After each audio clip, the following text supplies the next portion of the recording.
Hello everyone, मैं आशा करती हूँ आप सभी ठीक होंगे। मैं काजल धामी आप सभी का स्वागत करती हूँ आपके अपने चैनल पीपल टीचर में।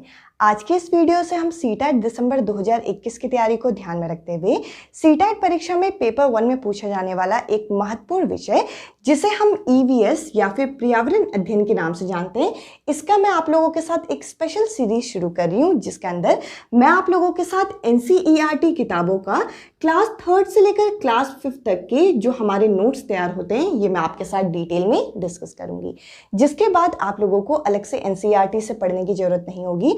आप इन वीडियोस पे ट्रस्ट कर सकते हैं। और साथ ही साथ जैसा कि हमें पता है कि सीटेट की परीक्षा में पेपर 1 में पर्यावरण अध्ययन पूछा जाता है, यह हमसे 30 अंकों का पूछा जाता है और 30 में से जो 15 नंबर होते हैं ये हमारे कहाँ से पूछे जाते हैं, ये जो मार्क्स हैं क्लास 3 से लेकर क्लास 5 तक की एनसीईआरटी किताबों से पूछे जाते हैं। और जैसा कि हमें पता है कि जो एनसीईआरटी की किताबें हैं वो आप क्लास 1 और 2 के आप यहाँ पे स्किप कर सकते हैं। क्लास 3 से लेकर क्लास 5 तक की जो किताबें होती हैं वही आपके सबसे ज़्यादा महत्वपूर्ण होती है। और आज की वीडियो इसका पार्ट 1 होने वाला है जिसके अंदर मैं आप लोगों के साथ क्लास 4 की एनसीईआरटी को यहाँ पे शुरू करने जा रही हूँ। क्लास 4 की एनसीईआरटी के मैं आपके 2 से 3 चैप्टर एक वीडियो में आप लोगों के साथ कवर करूंगी ताकि क्लास 3, क्लास 4 और क्लास 5 इन तीनों क्लास के आपके एनसीईआरटी टाइम से खत्म हो जाए और आप लोग अच्छा खासा रिवीजन भी कर पाओ। इसके अलावा अगर आप बाकी विषयों के भी वीडियोस देखना चाहें तो आपको प्लेलिस्ट सेक्शन में सारी वीडियोस मिल जाएंगी। आप प्लेलिस्ट सेक्शन में जाइए, आपको जो भी विषय की प्लेलिस्ट चाहिए आपको वहाँ पे मिल जाएगा। इसके अलावा अगर आप चाहें तो मेरे साथ टेलीग्राम ग्रुप पे भी जुड़ सकते हैं जिसका लिंक आप लोगों को डिस्क्रिप्शन में मिल जाएगा। अब चलिए वीडियो शुरू करें और पहले पार्ट को हम देखते हैं जिसमें हम क्लास 4 के एनसीईआरटी को शुरू करने जा रहे हैं। कक्षा 4 की जो हमें एनसीईआरटी दे रखी है इसके अंदर जो पहला पार्ट हमें दे रखा है वो दे रखा है चलो चले स्कूल, जिसे हम गोइंग टू स्कूल के नाम से भी जानते हैं।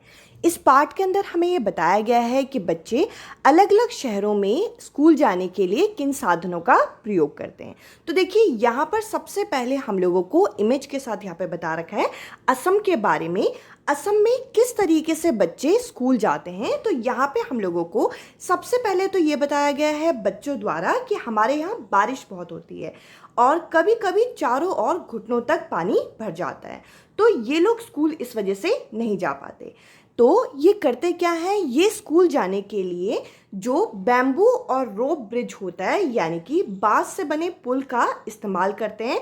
और यहाँ पे हम लोगों को यहाँ पे इमेज में दिखा रखा है कि बच्चे यहाँ पे कॉपी किताबों को हाथ पे पकड़ के या अपना बस्ता जो है अपनी पीठ में रख के ये बांस से बने पुल से अपना रास्ता पार कर रहे हैं और इस तरीके से ये जल्दी जल्दी आराम से अपने स्कूल तक पहुंच जाते हैं। तो देखिए यहाँ पर हमें क्या पता चला, यहाँ पर हमें ये पता चला कि जो बैम्बू और रोप ब्रिज है वो कहाँ प्रयोग किया जाता है, वो असम में, यानी कि बांस से बना जो पुल है वो असम में प्रयोग किया जाता है। अब चलिए आगे बढ़ते हैं।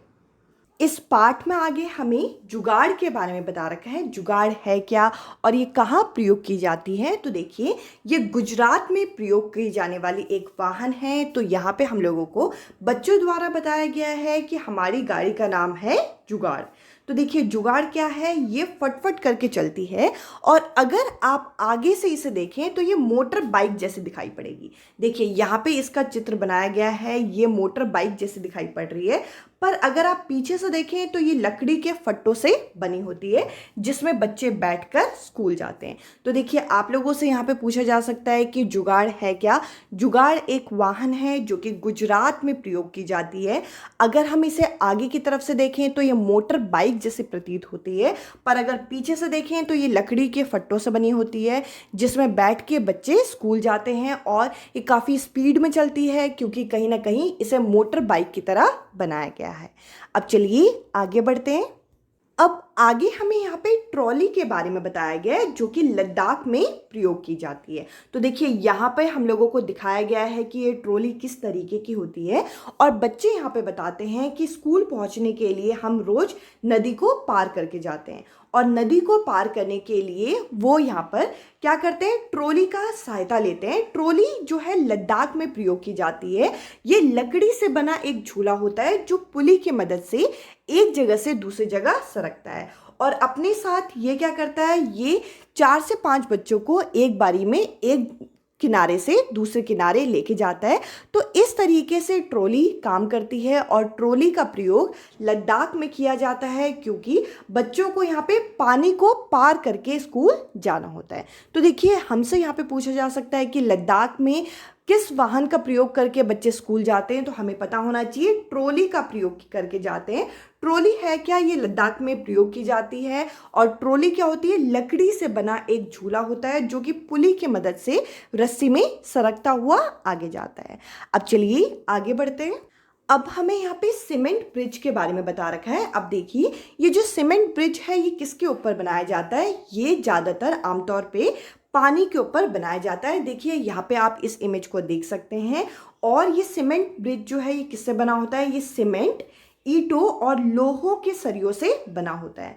जहाँ पे आमतौर से पानी को पार करना होता है, हम हर जगह पे नाव का प्रयोग नहीं कर सकते, तो शहरों में इस तरीके के ब्रिज बने होते हैं पानी को पार करने के लिए, जिसको आप पैदल चल के भी पार कर सकते हैं। और कई बार जो बड़े बड़े ब्रिज होते हैं सीमेंट के, उनके ऊपर से गाड़ियाँ वगैरह भी चलती हैं। तो देखिए, सीमेंट ब्रिज जो है ये किसके ऊपर बनाया जाता है, अगर हमसे पूछा जाए तो सीमेंट ब्रिज जो है ये पानी के ऊपर बनाया जाता है।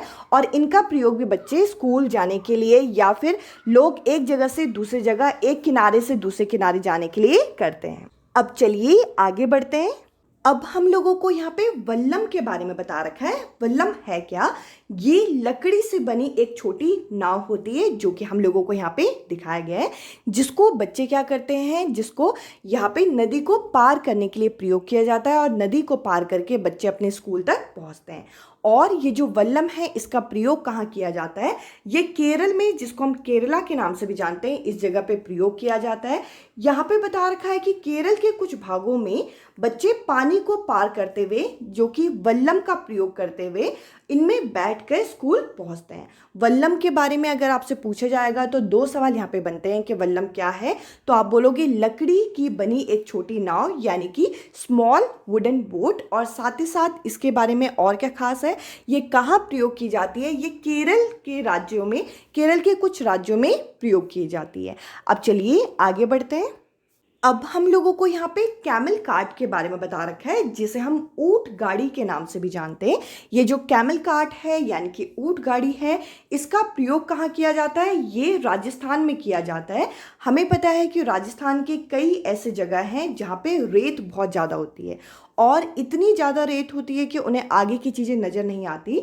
तो ऐसे में क्या होता है कि ऐसे में बच्चे स्कूल पहुंचने के लिए यहाँ पे कैमल कार्ट का यानी कि ऊंट गाड़ी का सहारा लेते हैं। ऊंट गाड़ी में क्या होता है, ऊंट आगे से होता है और लकड़ी का इस तरीके से यहाँ पे पीछे यहाँ पे गाड़ी बनी होती है जिसमें बच्चे बैठते हैं और बच्चे स्कूल पहुँचते हैं।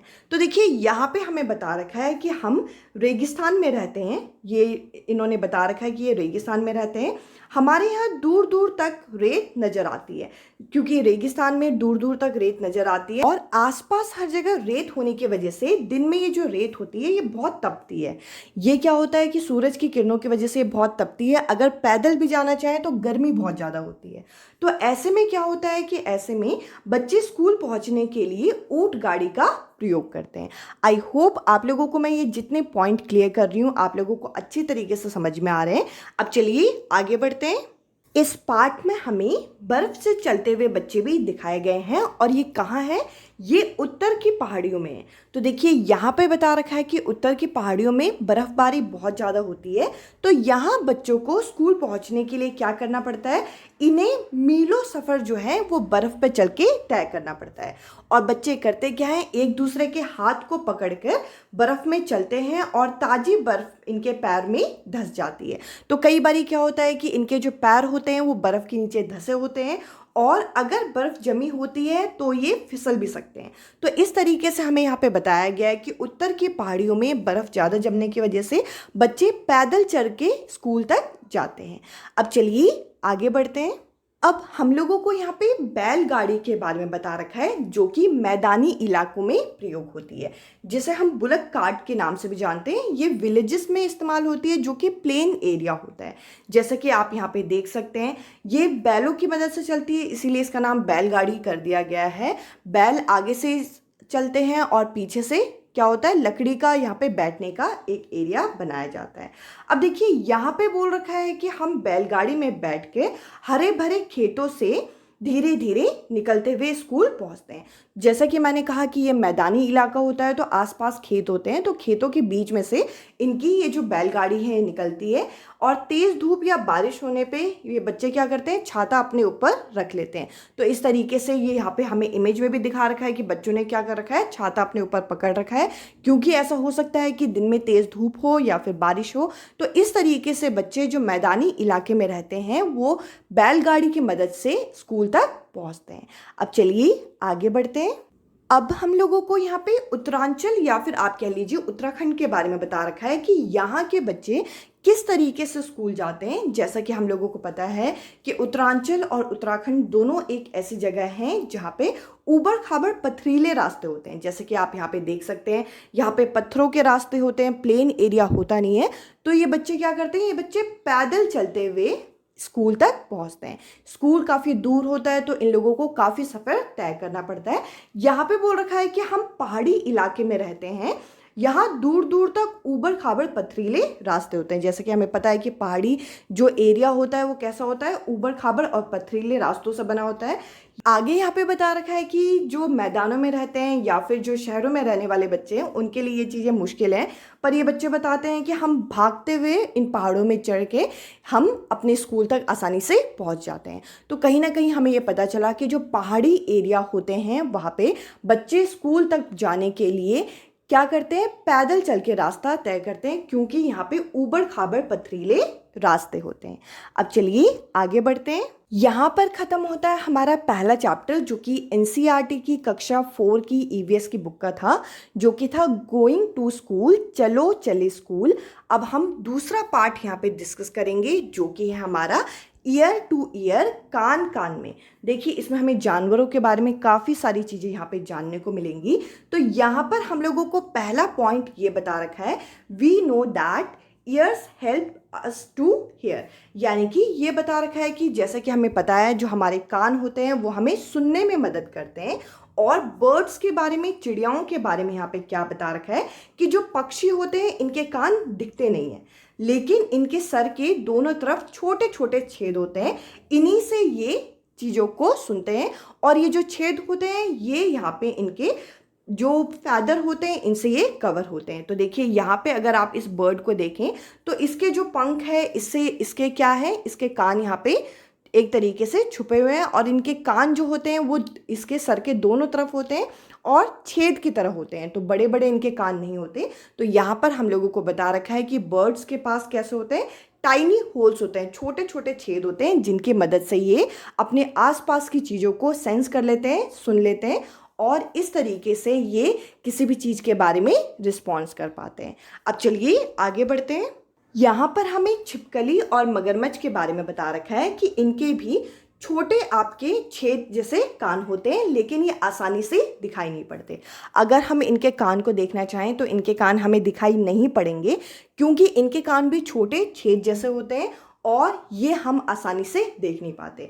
तो देखिए इनके बारे में अगर आपसे पूछें, पक्षियों के बारे में, लिजर्ड यानी कि छिपकली के बारे में, क्रोकोडाइल के बारे में यानी कि मगरमच्छ के बारे में, तो देखिए ये भी अपने आसपास की चीज़ों को सुन पाते हैं, पर इनके जो कान होते हैं बिल्कुल छेद की तरह होते हैं, बिल्कुल छोटे टाइनी होल्स की तरह होते हैं, जिसकी वजह से ये हमें दिखाई नहीं पड़ते। और जो पक्षी होते हैं उनके तो फैदर से वो चीज़ ढकी होती है, पर क्रोकोडाइल और लिजर्ड हम लोगों को इनके जो कान होते हैं हमें वो दिखाई नहीं पड़ते। अब चलिए आगे बढ़ते हैं। यहाँ पर आप देख सकते हैं, यहाँ पर मैंने एक फॉक्स की पिक्चर लगाई हुई है जिसमें आप लोगों को दिखेगा ऐसे जानवर जिनके आउटर विजिबल एयर होते हैं, यानी कि ऐसे जानवर जिनके कान बाहर की तरफ दिखाई पड़ते हैं। आप देख सकते हैं यहाँ पे इनके कान बाहर की तरफ दिखाई पड़ रहे हैं, और साथ ही साथ जिनके शरीर में बाल भी होते हैं। देखिए इनके शरीर में काफ़ी बाल हैं।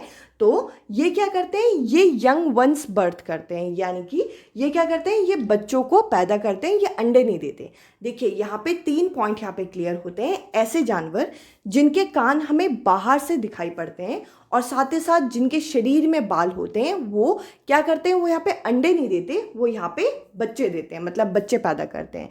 तो यहाँ पे हम लोगों को ये पॉइंट क्लियर हुआ। अब चलिए आगे बढ़ते हैं। आगे अगर आप यहाँ पे देखें तो यहाँ पे हम लोगों को इसका उल्टा बता रखा है, यानी कि ऐसे जानवर जिनके कान हमें दिखाई नहीं पड़ते, जिनके बाहर से हमें कान दिखाई नहीं पड़ते और जिनके शरीर में बाल नहीं होते, वो क्या करते हैं, वो अंडे देते हैं, वो यहाँ पे यंग वंस पैदा नहीं करते। तो देखिए ये दो इंपॉर्टेंट पॉइंट है, यानी कि ऐसे जानवर जिनके कान बाहर की तरफ दिखाई पड़ते हैं और जिनके शरीर में बाल होते हैं वो बच्चे पैदा करते हैं, जबकि ऐसे जानवर जिनके कान जो हैं वो बाहर की तरफ नहीं दिखाई पड़ते और साथ ही साथ जिनके शरीर में बाल नहीं होते वे अंडे देते हैं। ये चीज़ें हम लोगों को दूसरे चैप्टर में बताई गई थी, ईयर टू ईयर, यानी कि कान कान में। आज की इस वीडियो में मैंने आप लोगों के साथ कक्षा 4 के पहले 2 चैप्टर को कवर किया। अगर आप लोगों को मेरी ये वीडियो सीरीज़ पसंद आए तो आगे वाले जो पार्ट होंगे उसमें मैं आप लोगों के लिए 3-3 चैप्टर कवर करूंगी, ताकि आप लोगों की कक्षा 4 की ईवीएस के साथ साथ कक्षा 3 और कक्षा 5 की ईवीएस भी टाइमली ख़त्म हो सके और हम लोग टाइमली इस चीज़ को रिवाइज कर सकें आपकी सीटेट दिसंबर 2021 की परीक्षा से पहले। इसके अलावा अगर आप मेरे साथ टेलीग्राम ग्रुप पे नहीं जुड़े तो आप वहाँ पे मेरे साथ जुड़ सकते हैं और साथ ही साथ बाकी विषयों की प्लेलिस्ट भी आप प्लेलिस्ट सेक्शन में जाके देख सकते हैं। आज की इस वीडियो में इतना ही। अब मैं आपसे मिलूंगी अगली वीडियो में अगले टॉपिक के साथ। Bye bye, take care.